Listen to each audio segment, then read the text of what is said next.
होनहार नेता आपने जिताया है और मैं आपसे कहना चाहता हूं कि हम लोग इस काम को काफी समय से कर रहे हैं, जिसका नाम रखा सोशल इंजीनियरिंग।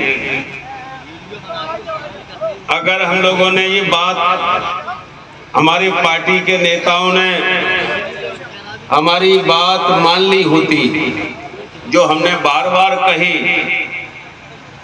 कि हमसे ज्यादा सोशल इंजीनियरिंग कोई नहीं कर सकता है।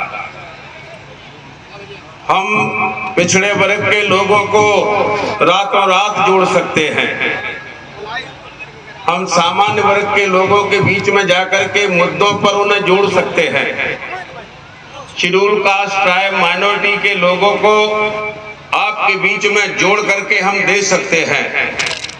और ये प्रैक्टिकल इस बार तो पूरी तरह से नहीं कर पाया। अगली बार ये प्रैक्टिकल हम करेंगे। और यहाँ से हेमंत कटारे जो 20,000 के लगभग वोट से जिताया है, 22,000, वही हेमंत कटारे 40,000 वोटों से अभी और बाकी है जीत। ये मैं आपसे कहना चाहता हूं।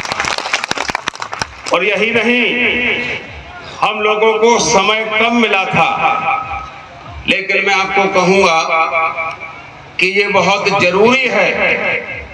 और हम लोग मिलजुल करके आगे आने वाले समय में जो बड़ा खटका हो गया है कि हमारी बनी हुई सरकार लूट ली है।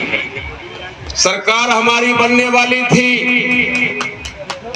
हमारा ही सरकार का पूरा चर्चा थी, अभी भी चर्चा है। हम अभी पूछते हैं, अभी आपके दिल दिमाग में ये बात है कि नहीं है कि सरकार कांग्रेस की ही बनती, हमने वोट डाला है? ये बात सही है कि नहीं? और मैं आपसे कहना चाहता हूं, ये लूट ली है सरकार, लेकिन लूटने के बाद ये लोग अत्याचार भी बहुत कर रहे हैं। आरोप लगाया जाता है कांग्रेस के नेता पर, तो उसका घर बिल्डोजर से तोड़ दिया जाता है। और आरोप लगेगा भारतीय जनता पार्टी के नेता के पास, तो उसके घर तोड़ने के लिए क्या कहते हैं मालूम है? कि नहीं, जांच चल रही है अभी। ये एक तरफा सरकार तुम्हारी चलने वाली नहीं है। आने वाले समय में 2-3 महीने के अंदर में दिल्ली का चुनाव होने वाला है, केंद्र सरकार का चुनाव होने वाला है, और देश की सारी पार्टियां मिलकर के इंडिया अलायंस बनाया है। और हमने मजबूती के साथ अगर पंजे वाला बटन दबा दिया और मोदी जी को हटा दिया, तो ये मध्य प्रदेश की लूटी हुई सरकार हमारे पीछे कैसे घूमेगी? जैसे बिल्ली घूमती है, पालतू बिल्ली की तरह। और यही नहीं, अभी भी अत्याचार अगर इन्होंने बंद नहीं किया, तो मैं आपके बीच में ये कहना चाहता हूं कि अगर किसी भी तरह से अत्याचार के लिए इन्होंने कंकड़ भी मारा आपकी तरफ, अगर उंगली भी उठाई, तो ईंट का जवाब पत्थर से दे दिया जाएगा। हम लोग पीछे नहीं हटेंगे।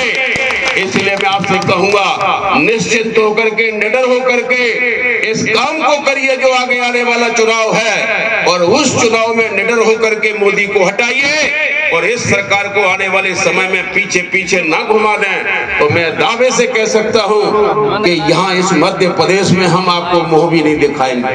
लेकिन इस बात को मैं कह रहा हूं कि आपके ऊपर अगर उंगली भी उठाएगा, ईंट का जवाब पत्थर से दिया जाएगा। यही बात मैं आपके बीच में कह करके अपनी बात को विराम दूंगा। धन्यवाद सभी को। जय